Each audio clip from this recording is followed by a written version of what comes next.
Welcome to One on One on God 101. Our guests today, this is a little bit of a throwback.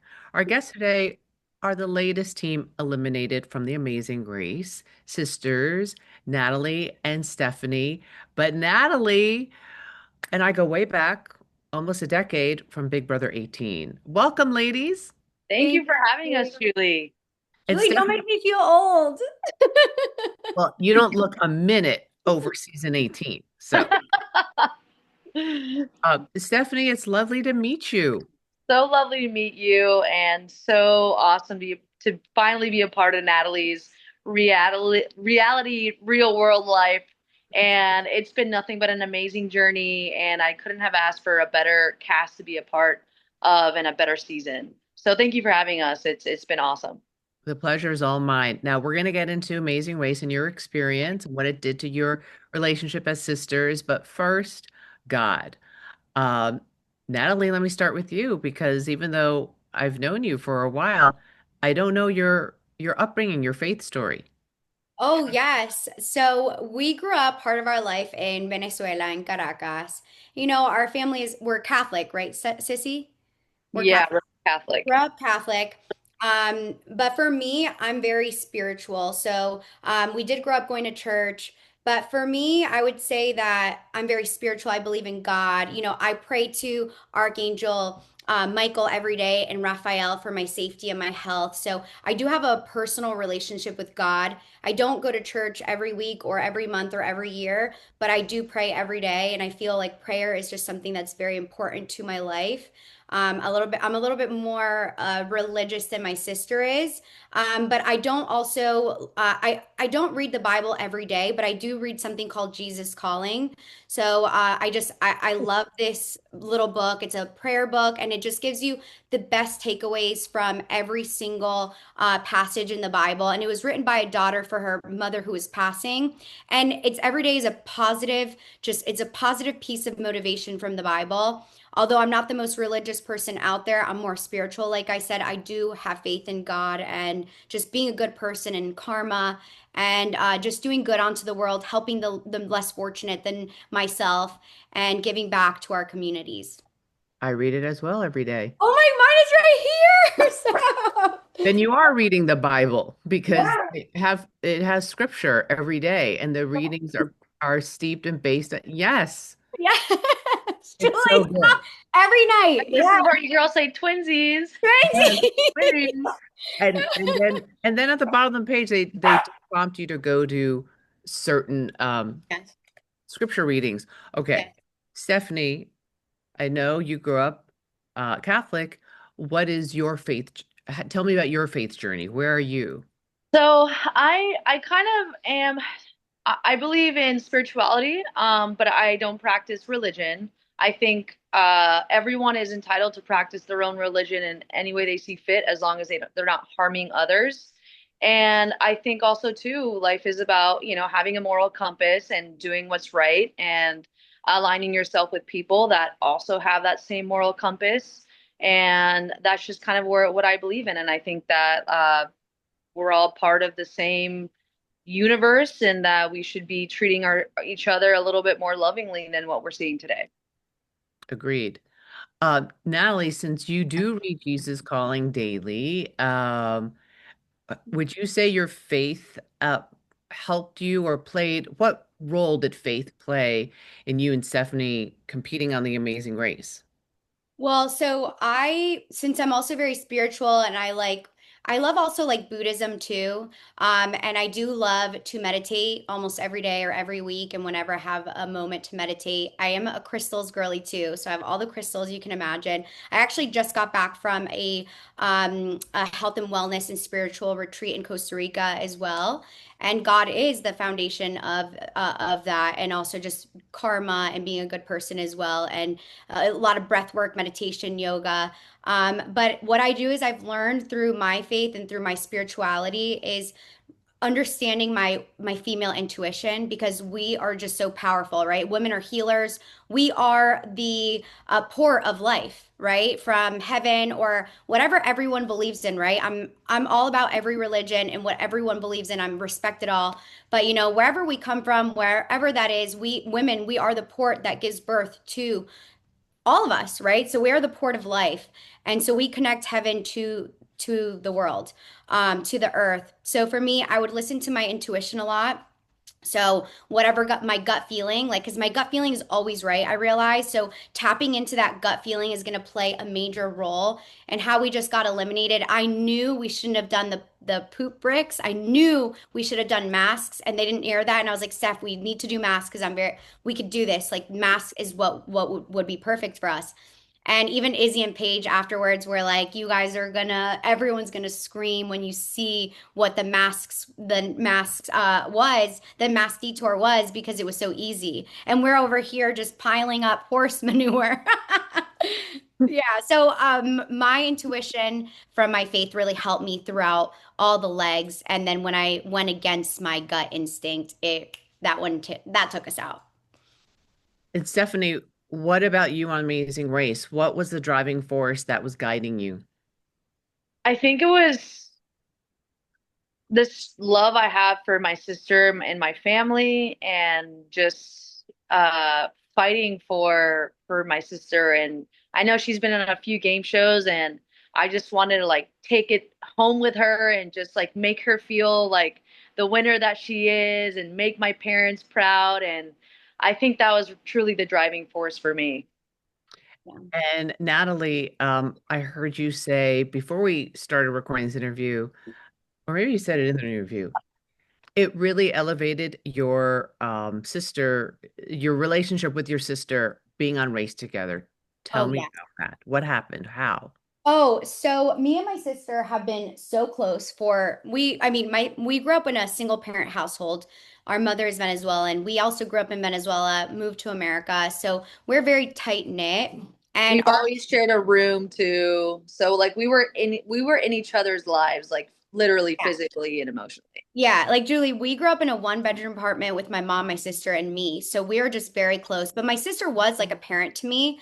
So my sister was my moral compass. She was someone that I had to ask for permission To to go to my parties. if I wanted to go to parties, my mom would be like, ask your sister, and she would say no. So she was like the authority of the house, right? So she was my disciplinary, but also we had to really take care of each other a lot more than people that grow up in a two-parent household, which whatever that looks like for each family. So I feel like our relationship became very much of us like being in survival mode and being in fight or flight and just being worried about each other's well-being. So we were a little bit too worried about each other, and that caused a lot of conflict where I would boss her around, she would boss me around, when we just have with good intentions, we just mean well for each other, we want the best for each other. But I feel like we didn't talk for 2 years because of miscommunication. And Julie, after we reconciled for 2 months, I wrote her this like long, like 6-page letter. She says it was shorter than that, but I was like the crazy ex-girlfriend trying to get my sister's attention, like doing it all. And finally, my sister read the letter. We talked. And 2 months after us working on our relationship, Jesse calls me and he's like, would you like to be on the Amazing Race with your sister or your mom?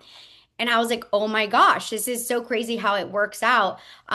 So that I feel like was like a beautiful thing as well that we got to do the race together. And, I wouldn't have wanted to do this with anybody else but my sister. I hope that answers your question. Yeah, it sounds like what a way to solidify that reconciliation.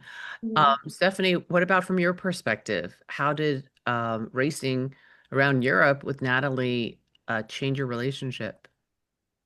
Yeah, I think it taught me to have patience. It taught me to understand where Natalie's coming from when she's feeling a little on edge. And it instead of being reactive towards her, it taught me to kind of just take a step back and ask questions about her feelings. And now I really know like where Natalie operates from. And in hindsight, like growing up, we were in fight or flight, and this kind of like brought up that fight or flight feeling again.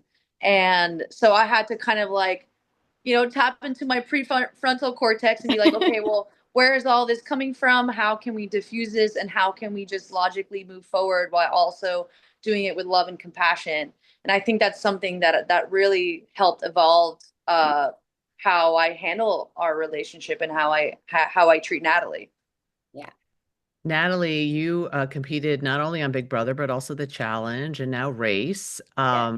How how do the challenge and Amazing Race compare with being in the Big Brother house?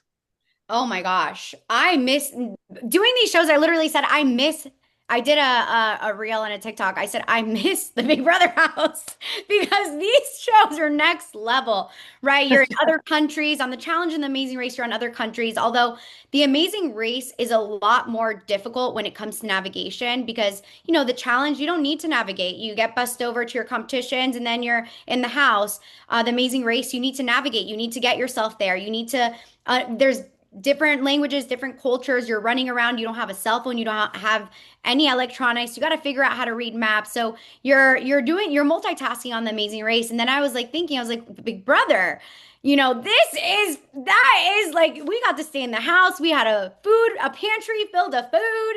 And I feel like on Big Brother, you do have a little bit, and Chelsea also agreed with me, one of the most recent winners that was on our season, that you do have a little bit more control of your destiny on Big Brother, right? Where on The Amazing Race, now, I mean, in the house and on Big Brother, it's a controlled atmosphere, right? You're in a house, it's more controlled. You know what you need to do to prepare to be able to win, but also there's crapshoot competition, so you don't know who's going to win that. So it is based on luck as well.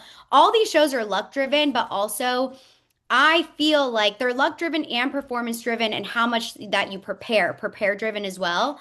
But I do believe that the Amazing Race, you do need a lot more luck because you don't know if your cab's going to break down. You don't like there's so many aspects that you can't You're out in control. the wild. You're You're out in the out in wild. the wild, like, are you gonna get a flat tire? You don't know. Like, are you gonna get food poisoning? Are you gonna lose your passport? Right? And so there's a lot more, a lot of additional elements that leave you out, that can leave you out and make you lose your game. Where on Big Brother, you don't need to worry about your passport. You need to worry about sleeping, social game, and your competitions, and eating your food and making sure you stay off the block. If you get off the block, get on the block. You need to get that veto. Where on the Amazing Race, you don't want to get in U-turn. You need a social game. You need to be strong. You need to be able to run. You need to be able to do math. You need to be able to do Roman numerals, flags. You name it. You got to do it all. Would you do either one again, Natalie? I would do Big Brother again. My sister would do the Amazing Race again. I would do the Big Brother again because I'm like, oh my gosh, Julie, I have a bone to pick with you guys because I was a rookie on Big Brother and I was the twist season where the vets came in. And you know what? Then I went on the challenge and I'm again another rookie. And then I get on Big Brother. I was like, yes, this is my time to be the vet and to take home this win. And then it's a Big Brother twist. I'm like, when am I gonna catch a break here? That's the unexpected in life. Yeah. Sure. Stephanie, so who would you take with you if you were asked to do race again? Because Natalie doesn't sound like she's signing up. No, I would take Natalie to race again. I think we would do really well. Honestly, the only thing that we had to clean up was the navigation. I think the navigation in Romania really took us out. I don't know if they showed it, but there were no street signs navigating in that little town in Romania. And Bucharest in the main city, the city is actually, the grid is like a circle. So it's like you're not navigating like you would be in the US. You're navigating in a circle.